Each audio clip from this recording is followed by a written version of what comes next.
Hello and welcome to our program on Sunday night, October 28th, 2018. We're here at 4 p.m. Pacific, 7 p.m.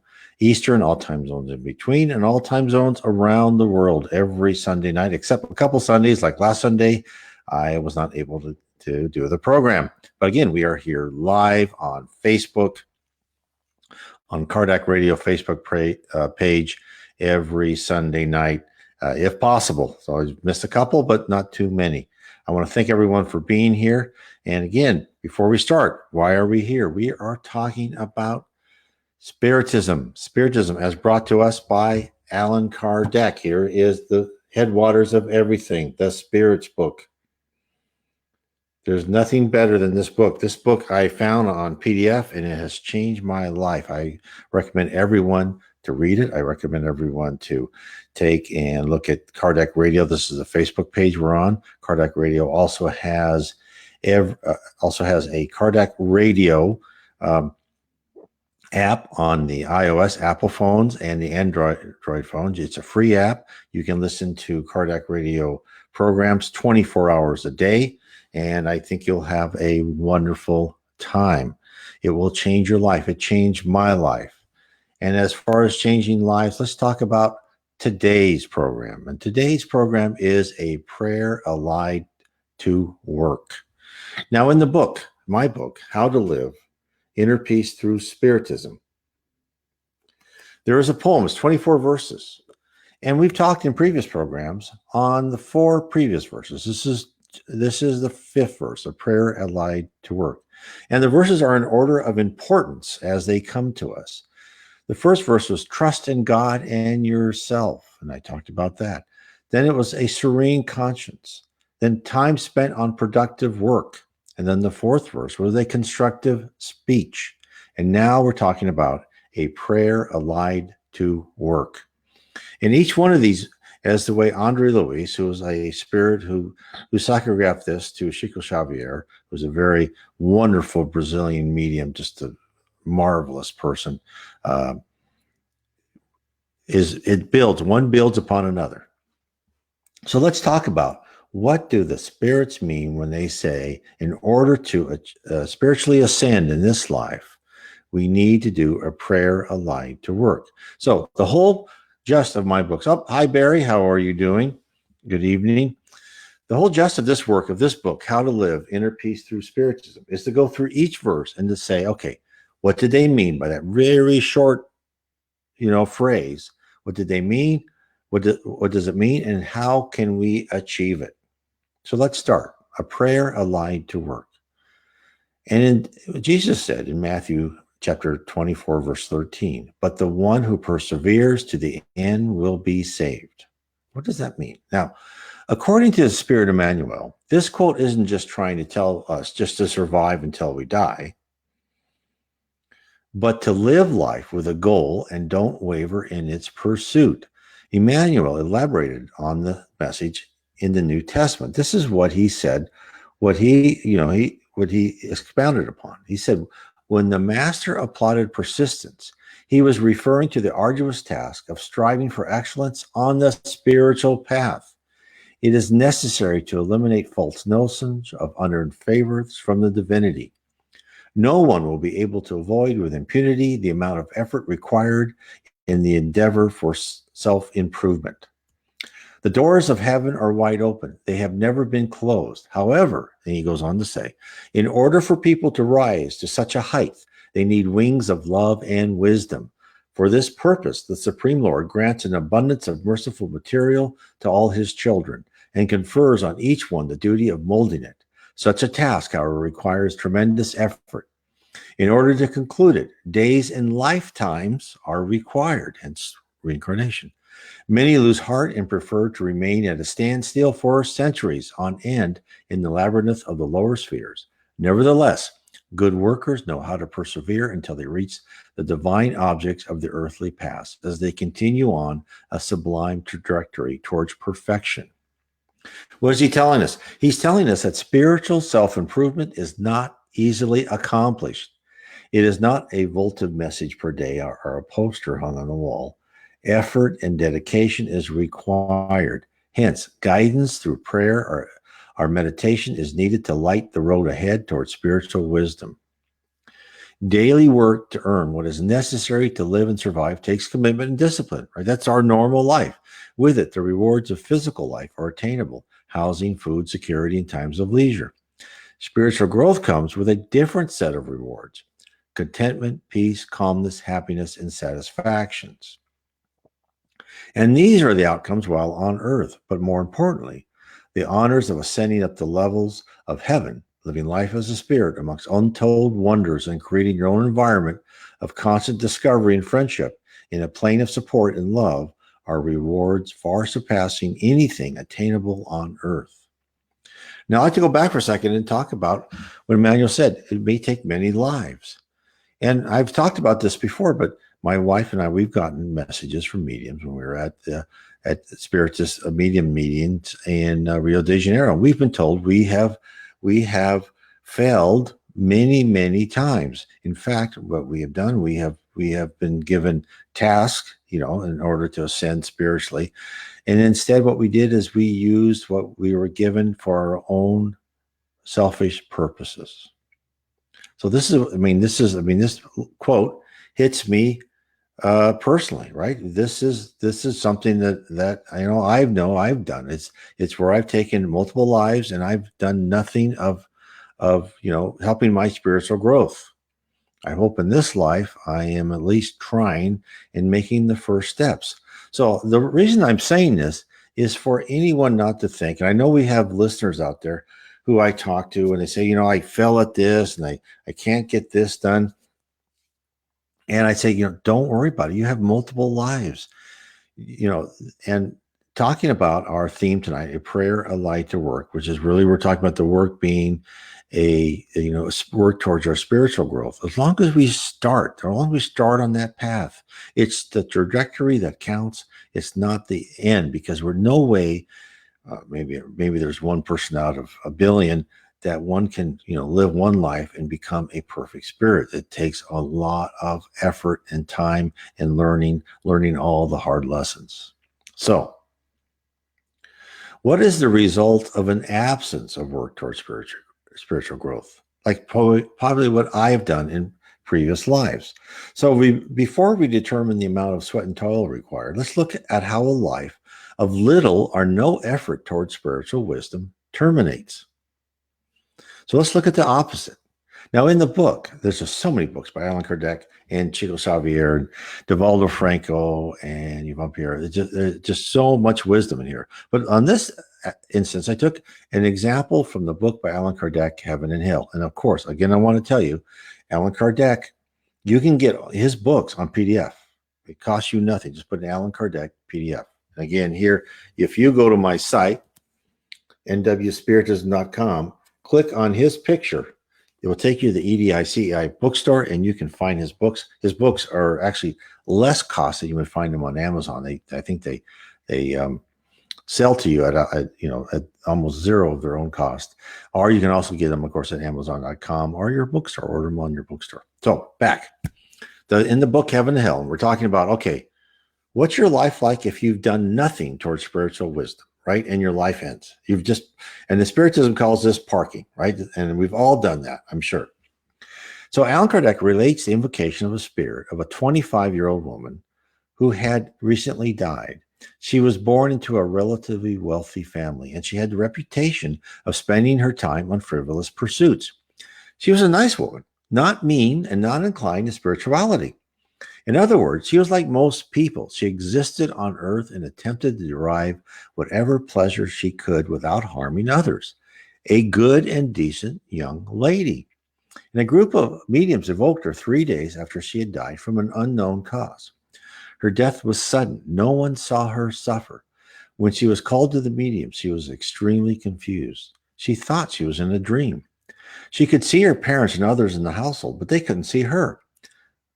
She also felt herself to be two persons. She felt attached to her physical body, and yet she knew she was in another form.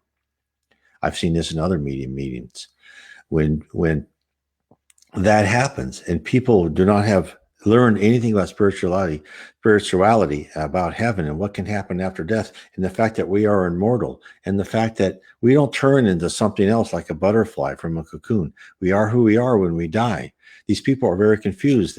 They see their physical body, which is just a body, and yet they are still in their immortal spirit, and they are completely confused. This is why at least a little bit of spiritual growth is warranted for many people. I always tell people who say they're atheists or whatever, said, well, just keep at the back of your mind, it may not happen that way. Don't just believe without 100%. Just keep a little bit of open mind just in case. Anyway, so I don't know if that does any good, but that's what I say. So the group prayed for her and asked for assistance to be given when they invoked her. And then she was evoked a few days later, because the first time she was too confused. So then she told the group after a few days, she goes, this is what she said. Thank you for having prayed for me. I recognize the goodness of God who has relieved me of the suffering and apprehension coming from the detachment of my spirit from my body. My poor mother will have a very difficult time resigning herself, however. However, she will be comforted. What to her eyes may seem like a misfortune was meant to occur and was indispensable so that things of heaven might become to her what they really should be, everything. I will be at her side until the end of her earthly trial, and I'll help her bear it. I'm not unhappy, really, but I still have much to do to approach the state of the blessed. I will ask God to grant that I may return to the earth, for I must make up the time I wasted during my last existence. May your faith uphold you, my friends. Trust in the effectiveness of prayer, especially when it comes from the heart. God is good.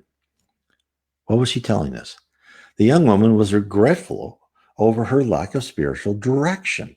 It was as if a person visited Paris without ever touring the Louvre Museum, view the Eiffel Tower, enjoy the architecture, and only ate at McDonald's during the entire stay. While one could say they were in Paris, they didn't experience or learn from Paris. The trip would have only been a change of location without effect. This is precisely, unfortunately, occurs to millions of souls who pass over every day. They had to travel long and hard through life, the ups and downs and the chaos and the order, all without profit. For they started their life the same as they ended it, the same character and the same personality. Now, believe me, this is not a fate you wish to suffer. I know I must have done that many times. Probably almost many of us, most, if not most of us, have done that many times. This is the life when we discover spiritism, when we explore spirituality. This is the life we need to tell ourselves that the material rewards on earth, while nice and pleasurable, and gives us momentary enjoyment, is nothing compared to the immortal existence we have. And also remember that being incarnated into a physical body on earth is a privilege. There are twofold more spirits on and around the earth waiting for a chance to come and use the opportunity for growth. Again, we are here. It's like a child going to school. They don't have a right to go to school. They don't have to go to school, but they should. It's a privilege to go to school. It's a privilege to be educated. Now let's take another example. When it said, Jesus answered them, my Father is working even now, and I work also. The Spirit Emmanuel in the book, The Way, the Truth, and the Life, psychographed by Chico Xavier, explored the feelings of humans on the planet about work. This is what Emmanuel said in the book. Everywhere we look, we see unhappy, complaining people. Almost all of them are actually asking for help. Very few love the task they've been given. Most people complain about their job. I'll stop right there. I'm one of those. And I still do that. And I keep telling myself not to do that. I'm lucky to have a job and make money, but I still complain. I should not do that. Let me carry on with his quote. Those who clean the streets want to be business persons. Those who work in the country would prefer life in the city. The problem, however, is not the job, but the understanding of the opportunity. Usually complaints in this regard are the product of an unconscious laziness. It is the innate desire to hold on to what is useless and ruinous from failures in the obscure past. But when Jesus came to us to save us from dying in sin, he brought us the blessing of work, which is the unceasing activity of life, so that we may know how to honor our own endeavor. Jesus referred to the Father, who never stops working on his eternal endeavor of love and wisdom, and to his own task, which was replete with imperishable dedication to humankind. So when you feel tired, remember that Jesus is working. We started out our humble undertaking only yesterday, but the Master has been toiling for us for how long? That's what he said. He's telling us we are being trained to ingrain the habit of labor. And when Emmanuel said, the Master has been toiling for us for how long? Spiritism tells us Jesus was at here with other spirits to help actually even bring the earth from gases and dust to actually shape the earth and to shape and drive the evolution of the earth and all the evolution of life for billions and billions of years. We've been working, what I've been working 20, 30 years. That's nothing compared to billions of years. So other people are working a lot harder than we are. I can guarantee it. And therefore, that habit of working, right? This is the central meaning of what Emmanuel presented to us. To work is to keep busy, to learn, to help others, and help yourself. To remain idle is to accomplish nothing, assist no one, and to dwell on the fleeting pleasures of life. Idleness is the root cause of much unhappiness. For those who are trapped in its clutches, the poor souls who spend time on daydreams without any foundation in reality, range from the inherited rich to the person receiving government money every month. Neither class has to work, and so they make the horrible decision not to work. Now, these aren't the majority of people. These are a minority of people. For most people who've already learned this lesson, they've internalized this lesson, they desire to be productive and to actively seek out work, spend their time creating false narratives. So what happens is even these people who don't want to, they spend their time creating false narratives, whether conspiracy theories of why the world is against them, their status as a victim, or elaborate tapestries of a dream life coupled with the legions of people who are halting their meteoric advance. They all exist in their own mind. Their immature character and their lack of wisdom snares them into a closed cycle of selfishness and pride. So many of us who are actually working, we don't really work with our correct attitude. And really, most of us, we need to shift our focus from ourselves onto others to start to be liberated from our fantasies. Hence, the spirit realm urges us to immerse ourselves into productive labor. By doing so, we can take ourselves on the road to self-improvement. Remember how it used to be, and I'm sure for many of you, if you're out in the lawn, you're doing work, or you're doing something you really love, it's your hobby, or you're in a garage, or you're sewing, or whatever, time just like goes. It's just, you're into this, you feel good. This is what they want us to do. Even in our regular work that we may not like that much, we need to put ourselves into that work and commit ourselves to doing a good job. Because if we use that same dedication to everything, we can't go wrong. And that's how, when we immerse ourselves into something, by doing so, we take ourselves on the road to self-improvement. And it is peculiar that not to concentrate on ourselves, we may start the path to perfection. So think about this. They're telling us, right?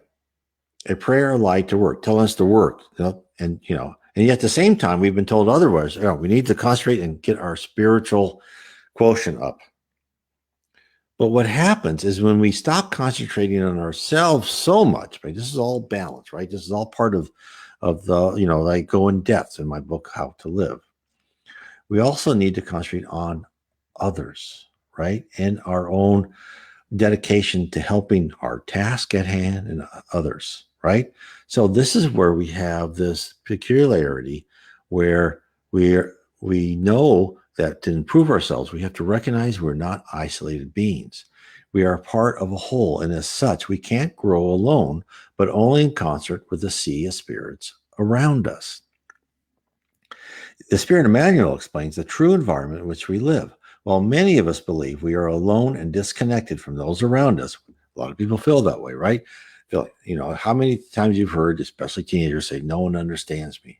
And of course, when you're an adult, your answer is no one has to understand you. That's, you just have to understand yourself and move forward, right?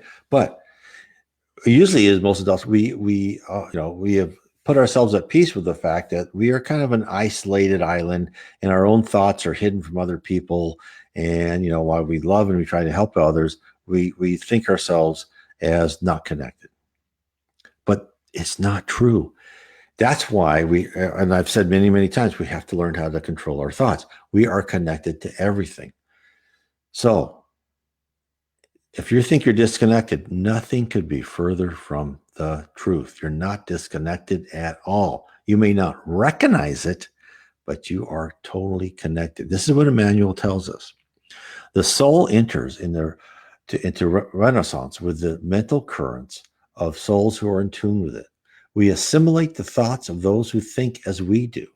When we feel, visualize, speak, or act, we are in tune with the emotions or ideas of all other persons, incarnate or discarnate, who are on our wavelength.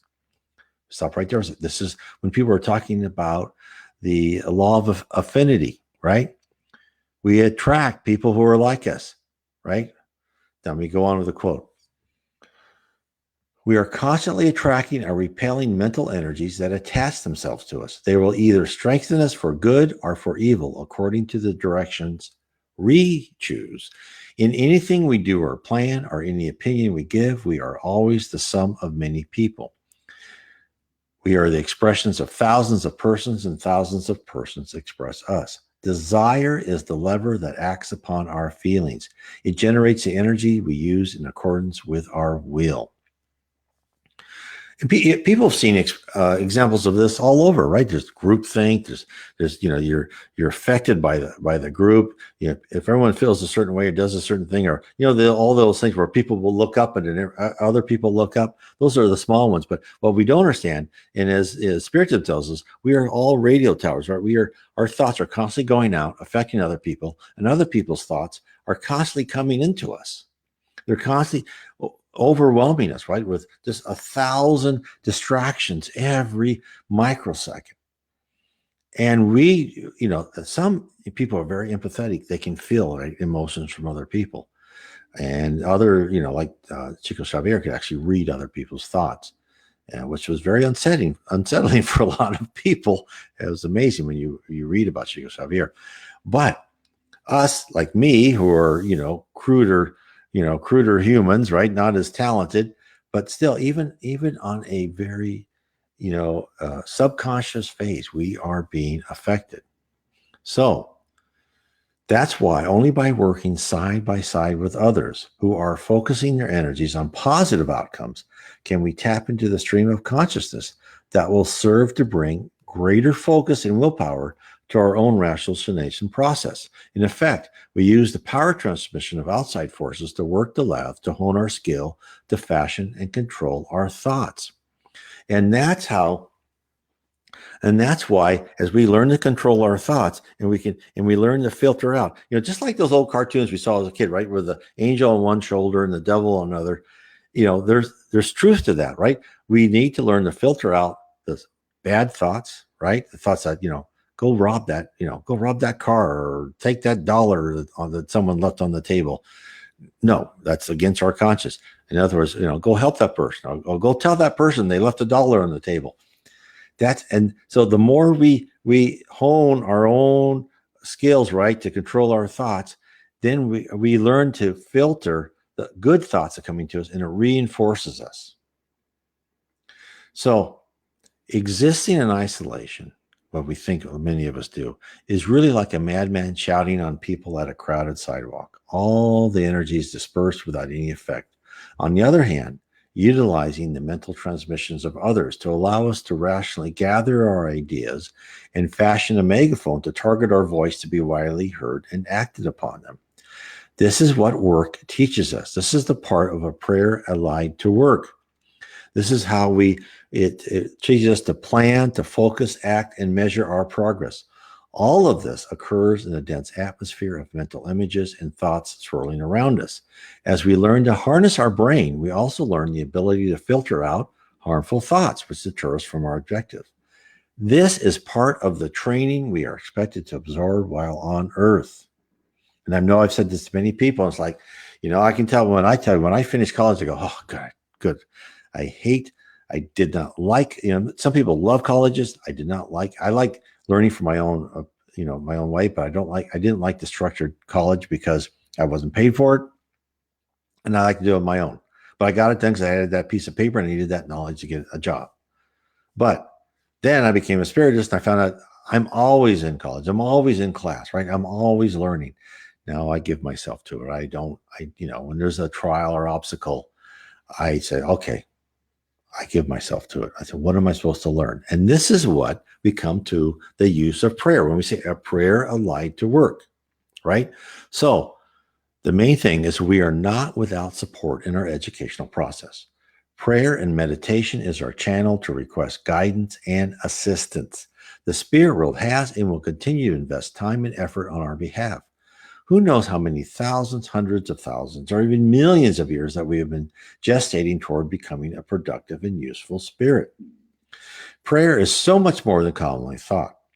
Our prayers are heard, analyzed, and acted upon by a legions of spirits. I guarantee it. Everything I've read in Spiritism, they stress over and over again the importance of prayer and how those prayers are analyzed.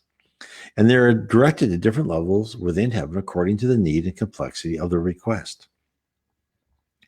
The Reverend G. Val Owen, in his communications with high spirits, exposed entire complexes staffed by spirits whose job was to intercept and send our prayers onward to the correct recipient.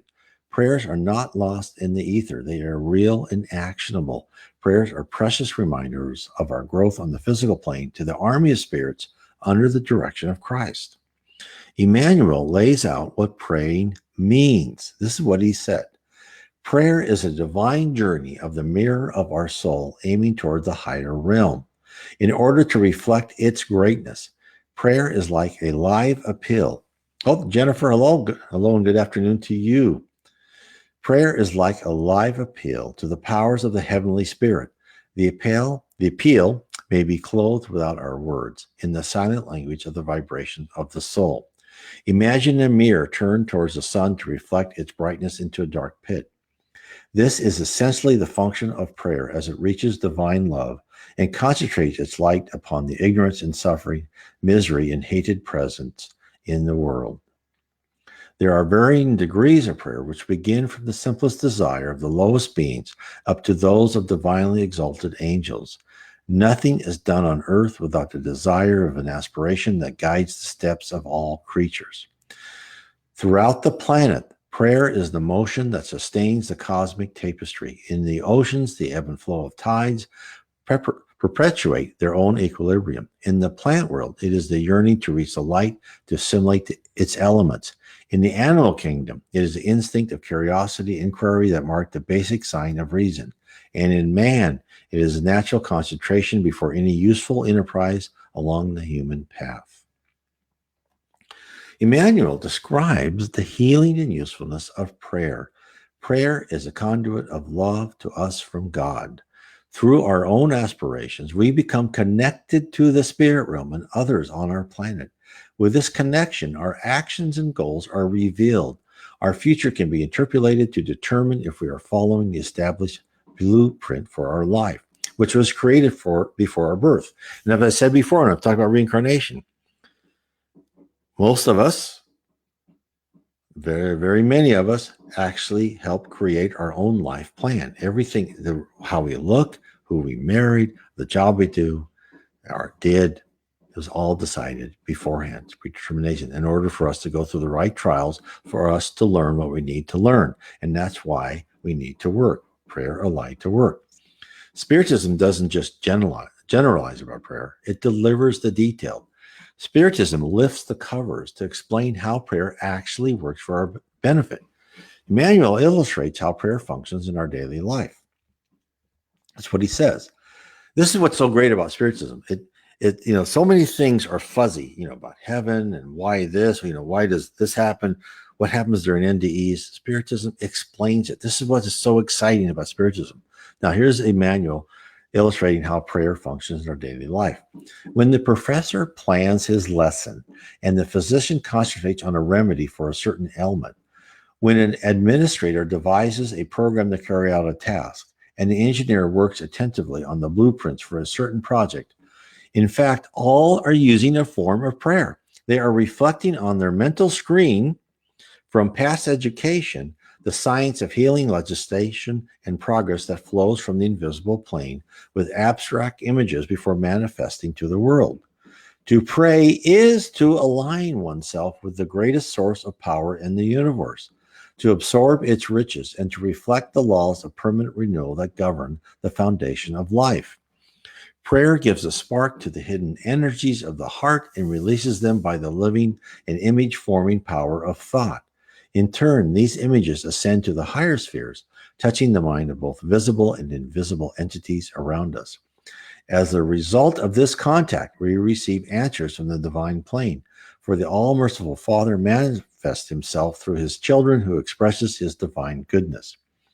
When a person turns through prayer, they touch responsive hearts. Such contact provides reflexes of inner enlightenment. Through them, the spirit silently receives the influx of the divine messengers in the form of inspiration and inner help. These are the sublime servants who assist with the soul's evolution, reviewing and renewing emotions and thoughts through which one progresses. The process of prayer is the highest means of interchange between heaven and earth. So he told us a lot.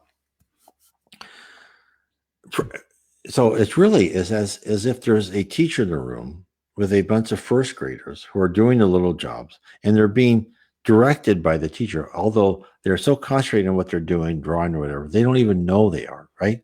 It's kind of the same with us. We are being directed, we are being answered, we are being helped, and we are just a little bit too dull to even recognize it. Now, and this is what Spiritism is helps us, tunes us in with when we think we really are being helped, and to look at the signs and signals of when the spirit world is telling us, no, go this way, oh no, go that way, or no, that's kind of the wrong decision, or this is the right path. You start to pick this up, because without prayer, without thoughts, we are simply automatons, right? Who were born and are destined to return to our elements, to the earth, right? But with prayer, we are connected to the entire spirit universe. We exit this planet with our spirit form ennobled, ready for the next challenge. It makes a big difference. Now, so the next step is prayer allied to work, is the unification of prayer and work. Now, in the book, Spiritual Wisdom, Missiles of Hope, Jose Herculano Pierres provided further interpretation about each of the messages received during meetings led by Chico Xavier. And then in the book, these selected passages were printed in a Brazilian newspaper with commentary from Mr. Perez. In one message, there is a poem about the required difficulties of our trials on earth. In his quest to provide a more exhaustive explanation, Jose Herculano Perez brilliantly described the needed synergy between work and prayer. This is what he said. Earth is a field of trials, and human life is a stage of apprenticeship on this field. We have trials and hardships, which are different from one another. Trials are means of learning, whereas hardships are consequences of our past, atonements of the mistakes we made in previous lives. If we are here, it is because we needed these experiences. And if we are aware that we requested our trials and tribulations while in the spiritual world, then we should understand that we asked for them because our need was dire. Guided by the good spirits, the incarnate spirit sees its inferior situation in the spiritual world with exactitude, and it knows that it is true and definite world is the spiritual, not the earthly one. The struggling spirit understands that earthly existence is temporary and that its sole objective is to prepare the inter-existence for the true and permanent life. When on earth, the spirit is not entitled to complaining and must face its problems and be grateful to God for the opportunities of acquittance, reparation, and progress that are granted. He goes on, if the incarnate spirit does not proceed in this way, it is because it is entranced by the illusions of the physical plane. Well, don't we all have that? Which causes it to lose the spiritual vision of its real objective during corporeal life. However, sincere prayer is a resource that the Spirit has at its disposal to ask for assistance from the friends on the other side. And every sincere prayer, every legitimate request soon receives its answer through intuition. Intuition, remember, so we get answers through intuition, a warning that seems to derive from the Spirit's own consciousness, or even through a friendly message conveyed by the human telegraphy of mediumship. It could be Aunt May or Uncle Bob calling you and just saying, oh, I know about this opportunity. It can be anything. So let me go on with this quote. No one comes to earth to enjoy perfect happiness, which we can only experience in the spiritual world or in the superior world of the infinite cosmos. Happiness on earth consists precisely in having the opportunity to face our trials and atonements with strength and determination, and without lamentation, as the gospel according to Spiritism instructs us in the item mentioned above.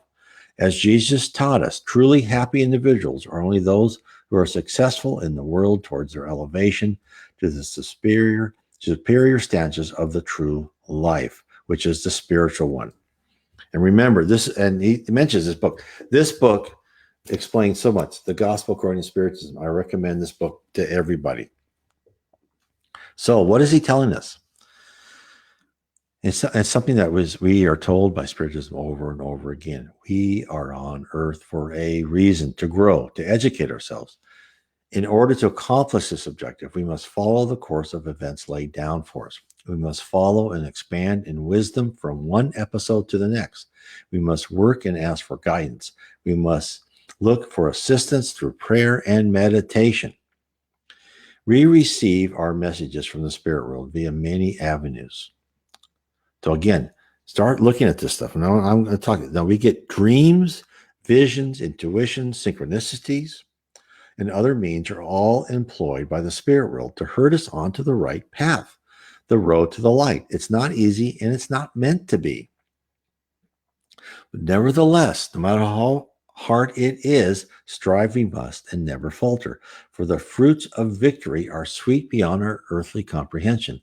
The journey is won by putting one foot in front of the other, never stopping, feeling sorry for yourself as little as possible. I know it's extremely hard for me. And I know that I complain too much, and I want things the way I want them now. And as my wife and I, we keep talking, we say, okay, no, we just have to be patient. We're in this situation and we have to be patient. I've talked to so many people that way too. So, look, you don't like what's happening now. I mean, maybe you're being taught patience. Almost no human is very good at patience. Some are, God bless them. I'm trying to learn mine. So therefore, don't stop, right? Feel sorry for yourself as little as possible. Labor to pull yourself out of one predicament after another with minimal whining and complaining. And why those who leave their physical body, who are still attached to the earth, will watch their precious possessions rot and decay. These people who are still tied to materialism, tied to earth, tied to gold, tied to pleasure. For those of us who can grow a little bit spiritually and get that trajectory started, you will return to the spirit realm with your sparkling achievements, improved character, and brighter reflections from the love instilled in you. You shall know the battle was worth fighting. Only then can you help those who are tethered to the planet find their stride as you found yours. So that is, in essence, is really what a prayer allied to work is. And it's, again, there's all in depth in this book, each step of the way, how to live inner peace through spiritism. There'll be links on when I'll post this up into my YouTube channel. And remember, you get my YouTube and go to my site, nwspiritism.com. There's a link there to go to either YouTube channel or BitChute channel. There are links down in the description of the video where you can get the books. You can go to my site, NW Spiritism, and find on the right navigation bar links to all my books, either on Kindle or paperback on Amazon. And also on these talks, tell your friends, share this video. Spiritism tells us so much, it brings us so much. And tonight we talked about, okay, remember those, for us in work we don't like, right? Work we may not like that much. Sometimes it's fun, sometimes it's not. We are there for a reason, right? But as we are there for a reason, we are always around us through prayer and meditation. We can ask for help and we will receive guidance. I've talked to other people when they say, well, I'm trying to figure out my dreams. And what I do is I write down my dreams. Look, the vast majority of my dreams are just kind of whatever, but some you can tell, right? Because remember, when we talk about dreams, that you're being helped, it's not it's hard to interpret your dreams because you are a three-dimensional person into the spirit world, which is multidimensional. And therefore, and so one thing is you may see faces, right? So you kind of know who those are. Do you feel good with those people? How do you feel afterwards? Is it uplifting, or did you see a certain situation where you feel like, this is not right? So those are kind of the more things you have to do. Because when you see symbols, that's only your brain trying to interpret that symbol as well as you can. And it may not be exactly what you saw in the spirit world. So write these things down and then see what happens. Then you will teach yourself. Now, I know there's books on dreams, but they really are, and they're kind of basic symbols and what they mean, kind of, taking the whole flow of different humans and trying to compile those.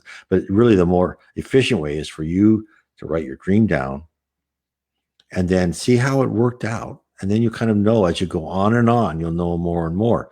And then you'll start learning to recognize the signs and signals.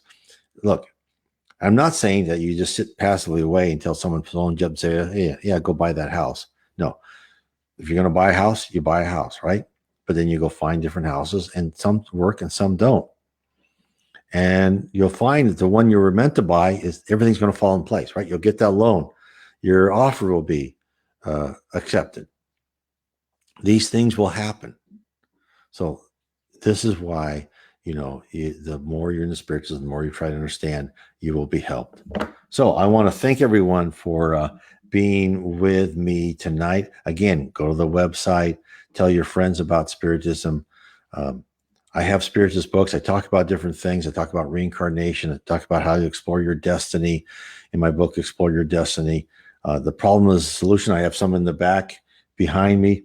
I also have a series of 3 books that I've taken all the information that was given to the Reverend G. Val Owen about heaven, about how the spirit world guides us, about the future of Earth, all things that expose really what is happening. The Spiritism brings you details. Now, am I saying it tells us everything? No, we're still like looking through a keyhole, and we're just seeing kind of parts of stuff. There's so much more we don't know, but there's so much more that we're told by Spiritism of really why we're here and what's on the other side, why we need to be, how we need to be, right? And for us, because it's all about us when we go to the other side, the real world, the world we live, the vast majority of our immortal lives, what is going to be important. So I want to thank everybody for tonight, and I will see you next week. Thank you so much. Bye-bye.